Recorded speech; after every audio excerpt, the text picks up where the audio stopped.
1 сентября наши ученики не будут участвовать в больших праздничных мероприятиях. Вот эти вот уроки, праздничные мероприятия, они проведут каждый в своем кабинете.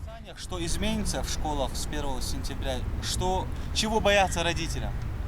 В условиях новой коронавирусной инфекции, распространения новой коронавирусной инфекции, в условиях пандемии, Федеральной службы по надзору в сфере здравоохранения и благополучия человека разработаны новые санитарные правила в дополнение к тем санитарно-гигиеническим нормам, которые мы осуществляли до сих пор. Вот эти все пункты, которые входят в эти санитарные правила, они вошли в те предписания, которые получили руководители общеобразовательных и дошкольных учреждений. Здесь большое внимание уделяется соблюдению личных санитарных норм, в том числе как учениками общеобразовательных учреждений, так и преподавателями и другим составом. В основном чего касается? Там 17 пунктов Все эти пункты касаются учебного процесса. Все эти пункты касаются тех правил, которые необходимо соблюдать в новых условиях, в тех новых реалиях, в которые мы с вами живем. То есть 1 сентября наши ученики не будут участвовать в больших праздничных мероприятиях. Вот эти вот уроки, праздничные мероприятия, они проведут каждый в своем кабинете. Ученики не будут переходить из кабинета в кабинет, то есть класс будет заниматься в отдельном кабинете. Если не требует каких-то другого лабораторного оборудования, ученики будут оставаться на местах. То же самое касается тех санитарных правил, когда осуществляется проветривание и санитарная обработка помещений будет в то время, когда ученики будут находиться на перемене. Коридоры и другие зоны рекреации, они будут проветриваться и обрабатываться в момент, когда ученики будут находиться у себя в кабинетах. Насчет обработки, в частности, спортзал, фелька, там сразу после занятия, даже специальным оборудованием было отмечено. Это что за оборудование? Речь идет не о специальном оборудовании, а о специальных ДЭС-средствах, которые губительно влияют на вирусы, скажем так. Обработка, генеральная уборка, которая раньше проводилась раз в месяц, она тоже будет осуществляться с помощью специальных ДЭС-средств и специального оборудования, так называемые распылители. Я думаю, что все с этим оборудованием сейчас знакомы. Рита, можете прокомментировать, вот чисто на ваше мнение, стоит ли отменять перемены в школах? Перемены в школах не отменяются ни в коем случае. Перемены будут проходить по графику.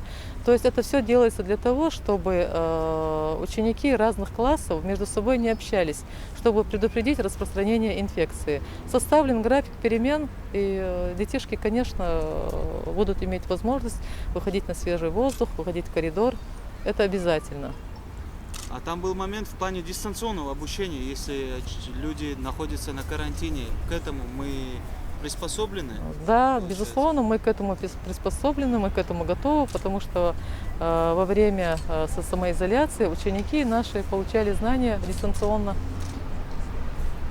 Все эти предписания никак не влияют, как я понял, да, на программу обучения? То есть, эти предписания никак не влияют на программу обучения, они наоборот призваны сохранить здоровье. Есть ли какой-то, не знаю, совет или просьба к родителям, что они в первую очередь, на что они должны обращать внимание? Родители обязательно должны обращать внимание на состояние здоровья своих детей. То есть термометрию должны проводить не только, когда детишки уже приходят в школу, но перед выходом ребенка из дома в школу родители обязательно должны измерить ребенку температуру. А также я бы посоветовала бы им измерить температуру ребенку вечером, то есть 2 раза в день. Насчет масочного режима вопрос спорный или... Вопрос ношения масок школьниками решает каждое образовательное учреждение, и каждый регион вносит свои коррективы.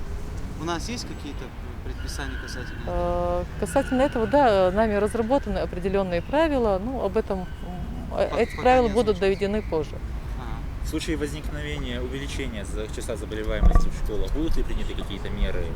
Ну по да, данному могут решению? быть приняты дополнительные меры в ту или иную сторону, в зависимости от того, улучшается эпидситуация или ухудшается. Это общие принятые мировые правила. Стоит ли чего-то опасаться? Я думаю, что при соблюдении всех санитарных норм нам не стоит ничего опасаться. Тем более сделано немало. Будет ли проводиться тестирование преподавателей? Учителей школы? Тестирование преподавателей тоже это законодательно никак не закреплено, но желательно, чтобы перед началом учебного года преподаватели все-таки тестирование прошли. И опять-таки это на усмотрение образовательного учреждения.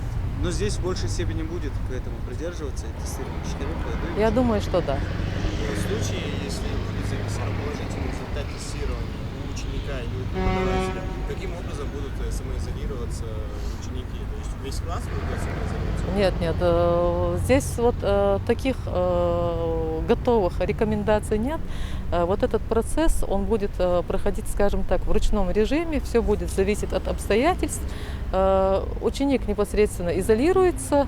Если обнаружили у него какие-то признаки инфекционного заболевания непосредственно во время учебного процесса, скажем так, в школе, в этом случае ученика изолирует от остальных учеников до приезда или врачей, или родителей.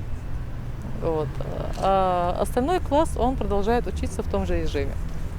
В условиях, когда у нас существует проблема трехсменки и перенасыщенности школ учениками, возможно ли сохранить социальную дистанцию?